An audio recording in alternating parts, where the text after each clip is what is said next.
Bienvenue mesdames et messieurs sur Haïti Terre Libre. Aujourd'hui c'est un plaisir de vous retrouver ici et on va parler sur un sujet qui est très important et j'espère qu'à la fin nous allons nous s'entendre sur un point ou deux.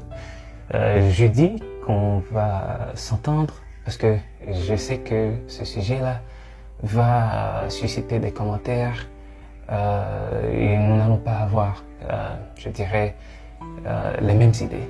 Mais c'est normal, c'est normal. Notre sujet va commencer par une interrogation.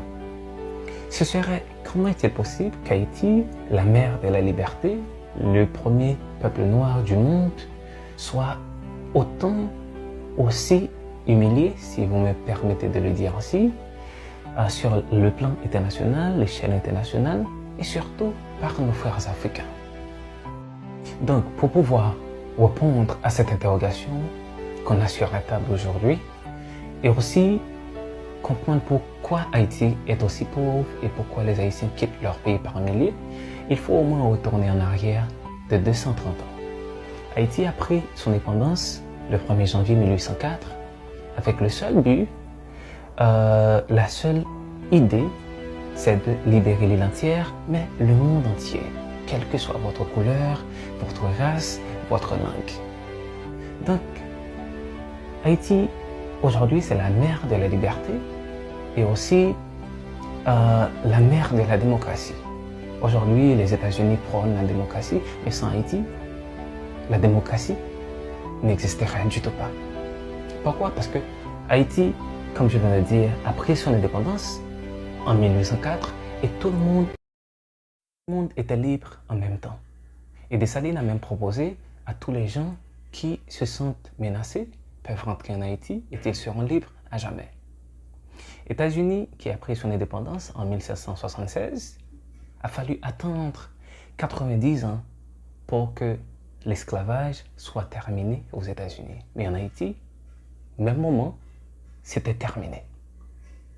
Donc, c'est pour soutenir la thèse ou l'idée que Haïti est la mère de la liberté et aussi la mère de la démocratie.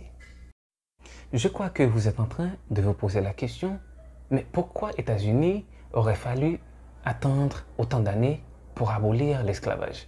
Eh bien, c'était simple. C'est parce que, en ce moment, l'esclavagiste, le mouvement esclavagiste, c'était le commerce le plus rentable, le plus lucratif. Donc, pour Haïti, d'avoir osé de proclamer sa liberté, la liberté de tous les Noirs, et aussi d'ouvrir les yeux de tous les pays du monde qui confrontaient l'esclavagiste, eh bien, c'était vraiment un mouvement de joie dans la cour des grands. Et c'est ce qu'Haïti a fait.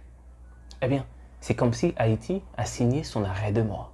Pourquoi? Parce que après l'indépendance, les États-Unis qui aujourd'hui disent bon, c'est nous la démocratie, eh bien, ils ont mis des embargos sur Haïti. Haïti ne pouvait pas bouger du tout, ne pouvait pas vendre ni commercer à aucun autre pays. Donc c'était très très difficile pour Haïti de se bouger. Puis Haïti devrait payer la dette de l'indépendance qui était plus de 150 millions de francs or. Donc Haïti était non seulement en train de payer, d'avoir osé de proclamer sa liberté, d'ouvrir les yeux du monde, les yeux des Noirs, de dire non à l'esclavage, oui à la liberté, allait porter un chapeau qui était trop lourd pour elle. Donc, en 1915, les États-Unis reviennent, malgré Haïti était en train de payer la dette de l'indépendance, ils sont venus, ils ont volé toutes les réserves qu'on avait à la BRH, la Banque nationale d'Haïti, l'or, le diamant, l'argent. Alors, maintenant, vous avez une idée de la situation. Pourquoi Haïti est aussi pauvre? Pourquoi les Haïtiens quittent leur pays? Et malgré ça, il y avait beaucoup d'autres interventions militaires où ils fouillaient le sol.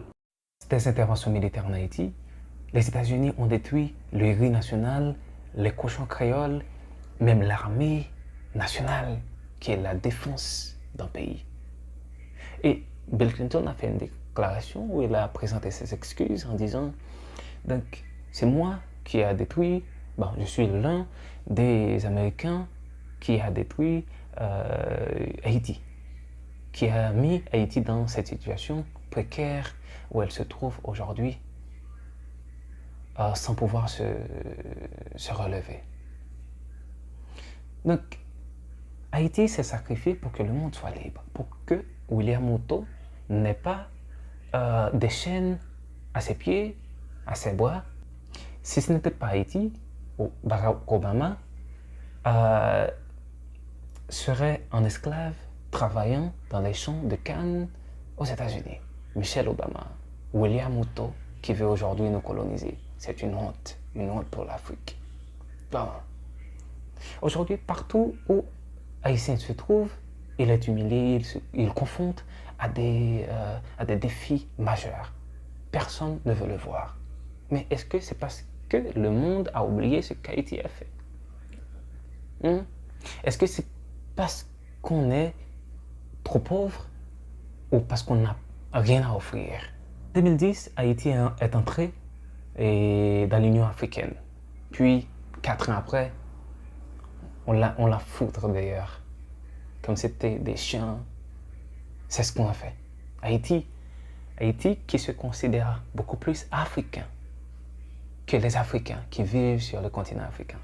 Haïti, la mère de la liberté, la mère de la démocratie. On l'a mis dehors sans excuse, en prétendant que c'est la situation géographique et il n'y avait vraiment pas une raison valable pour dire bon, ça c'est convaincant. Ouais. Non. Je finis par comprendre, c'est parce qu'Haïti n'a rien à offrir. Pourquoi? Parce que quand vous aviez beaucoup d'argent, vous étiez un millionnaire, et aujourd'hui vous n'avez rien à offrir, personne ne va vouloir partager des moments avec vous, vous appelez au téléphone comme d'habitude, vous demandez comment vous vous sentez, qu'est-ce que vous avez besoin. Et quand vous n'avez du tout rien, eh bien, les amis vont vous laisser. C'est ça. Haïti n'a rien à offrir aujourd'hui. C'est pour cela que nous nous trouvons dans cette situation, que nous sommes tant humiliés, abandonnés sur l'échelle internationale, que William Ruto puisse s'oser de venir en Haïti, de dire, ben, je vais apporter mon aide. Quand il sait parfaitement bien, les 4 interventions militaires qui sont passées en Haïti, ils ont laissé que des morts, des enfants violés, des femmes violées, des petits garçons. Ils ont volé même les cabris, les chèvres que nous avons. Donc, aujourd'hui, c'est clair que l'intervention militaire n'est pas la bonne idée, n'est pas la meilleure façon d'agir en Haïti. Donc les États-Unis savent parfaitement bien comment nous sommes arrivés là. C'est la pauvreté, c'est l'embargo, c'est la destruction de l'armée. C'est pour ça qu'on se trouve dans cette situation. Donc les gangs qui font, je dirais, la cour là-bas, qui font les lois, donc les armes qu'ils utilisent sont des États-Unis. Alors pourquoi ils ne peuvent pas arrêter ça pendant qu'ils peuvent empêcher Cuba d'avancer, empêcher Cuba de trouver, d'avoir les choses les plus basiques. Donc Haïti se trouve dans cette situation aujourd'hui, c'est pour avoir osé de libérer le monde. Libérer tous les hommes, quelle que soit leur couleur, leur race. Donc, vive Haïti, vive la démocratie, vive la liberté. Nous sommes haïtiens, nous sommes forts, les hommes de couleur, les hommes intelligents, nous survivrons. Liberté ou la mort, l'union fait la force.